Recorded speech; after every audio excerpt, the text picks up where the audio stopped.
And then the Lord will go forth and fight against those nations as he fights in the day of battle. In that day, his feet will stand on the Mount of Olives, which faces Jerusalem on the east. The Mount of Olives shall be split into two from east to west, making a very large valley. Half of the mountain shall move toward the north and half of it toward the south. So I have never been to Israel, but I do have Google Maps and Google Earth, so you can look at this. So if you look at the Mount of Olives, right, it's on the other side of the eastern gate of Jerusalem, right? So Christ is going to arrive there, and he's going to split that mountain, and you have the Kidron Valley in between there. Now, there's some interesting things about that right now today. So the eastern gate, where Christ is prophesied to enter back into Jerusalem in 1541, the Ottoman Turks, I think it was Suleiman the Magnificent, he sealed that gate shut because of the Jewish prophecy that the Messiah would arrive there.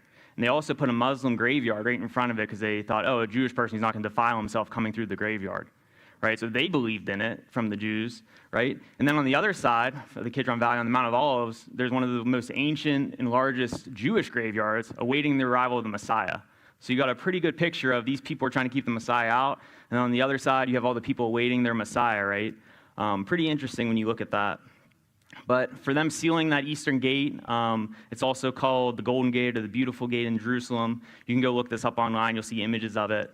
I wouldn't be banking on the Muslims keeping him out when he arrives. If he's going to split the mountain in two, I think that's also going to split, and he's just going to kind of walk in. So, you know, they can try, but I don't think it's going to work there.